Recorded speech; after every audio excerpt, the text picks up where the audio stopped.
নগাঁও জিলা সাহিত্য সভাৰ গ্ৰন্থ সংগ্ৰহ কাৰ্যসূচী উপলক্ষে আজি বিয়লি অসম সাহিত্য সভাৰ পৰম সুহৃদয় হিতৈষী সভ্য গ্ৰন্থকাৰ বিষ্মদুৰ্লভ মহন্তৰ বাসগৃহত উপস্থিত হৈ নগাঁও জিলা সাহিত্য সভাৰ সভাপতি ডক্টৰ শৰৎ বৰকটকী, সম্পাদক ৰাজীৱ কুমাৰ হাজৰিকা, নগাঁও জিলা সাহিত্য সভাৰ প্ৰকাশন পৰিষদৰ আহ্বায়ক মহেশ নাথ আৰু অসম সাহিত্য সভাৰ কাৰ্যনিৰ্বাহক সমিতিৰ বিশেষভাৱে আমন্ত্ৰিত সদস্য ঘনকান্ত বৰাৰ হাতত বিষ্মদুৰ্লভ মহন্তই নিজৰ সৃষ্টিৰ ২২খন প্ৰকাশিত গ্ৰন্থৰ ৯০খন গ্ৰন্থ জিলা সাহিত্য সভাৰ পুথিভঁৰাললৈ অৰ্পণ কৰাত জিলা সাহিত্য সভাই লেখকগৰাকীৰ মহান কাৰ্যৰ বাবে ধন্যবাদ জ্ঞাপন কৰি গ্ৰন্থসমূহ গ্ৰহণ কৰে।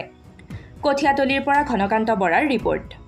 আঁচনি হাতত লৈছিলোঁ আৰু সেই আঁচনি অনুসৰি আমি সিদ্ধান্ত লৈছিলোঁ যে আমাৰ সাহিত্য সভালৈ যিমান অতিথি আহিব সকলোকে একোখনকৈ গ্ৰন্থ উপহাৰ দিম আৰু সেই কাৰ্যসূচীৰ প্ৰতি সঁহাৰি জনাই অসমৰ এগৰাকী বিশিষ্ট সাহিত্যিক বিষ্মদুৰ্লভ মহন্ত ডাঙৰীয়াই তেখেতে যিখিনি গ্ৰন্থ লিখিছে, মূল্যৱান গ্ৰন্থ শংকৰদেৱ মাধৱদেৱৰ পৰা আৰম্ভ কৰি আৰু কেইবাখনো প্ৰাসংগিক পুথিও লিখিছে।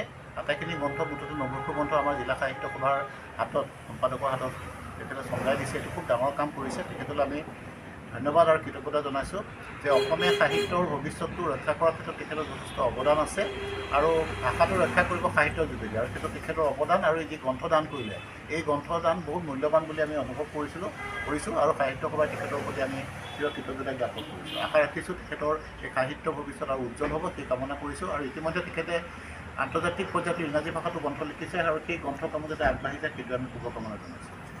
কওকচোন, আপোনাৰ গৃহত আজি নগাঁও জিলা সাহিত্য সভাৰ সম্পাদক মহোদয় আৰু মানে আপোনাৰ কি সম্পাদক আহিছে, সভাপতি মহোদয় আহিছে আৰু লগতে আমাৰ নাথ ডাঙৰীয়া আহিছে।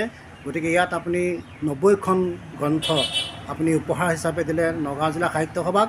আপোনাৰ অনুভৱটো কেনেকুৱা? মই আচলতে যথেষ্ট গৌৰৱ অনুভৱ কৰিছোঁ, কাৰণ তেখেতসকলে মোৰ ঘৰত নিজে আহি মোৰ কেইখনমান গ্ৰন্থ আদৰ কৰি গ্ৰহণ কৰিছে। মোৰ গ্ৰন্থ মোৰ সন্মুখত আদৰ কৰা ব্যক্তিক নিশ্চয় মই যথেষ্ট সন্মান জনাব লাগিব। তেখেতসকলৰ যি কাৰ্যসূচী, কিতাপ পঢ়োঁ, কিতাপ দিওঁ, এনেধৰণৰ যি কাৰ্যসূচী, এই কাৰ্যসূচীটো অতি গুৰুত্বপূৰ্ণ, অতি আনন্দৰ কাৰ্যসূচী। মই আগলৈকো এনেধৰণে পাৰিলে যে মোৰ যিহেতু ২২খন গ্ৰন্থ ইতিমধ্যে উন্মোচন প্ৰকাশ হৈছে। আজি মই লৰালৰিকৈ কেৱল ৯০খন গ্ৰন্থ দিবলৈ সক্ষম হ'লোঁ।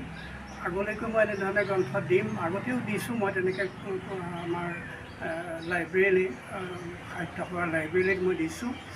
গতিকে মোৰ এইটো অতি শুভক্ষণ। মই আজি বৰ আনন্দিত হৈছোঁ। মোৰ গৃহতে আহি তেখেতসকলে মোৰ পৰা কেইখনমান কিতাপ গ্ৰহণ কৰিছে। ঠিক তেখেতসকলক মই আৰু কি ক'ম, মোৰ আন্তৰিক শুভেচ্ছা জ্ঞাপন কৰিছোঁ।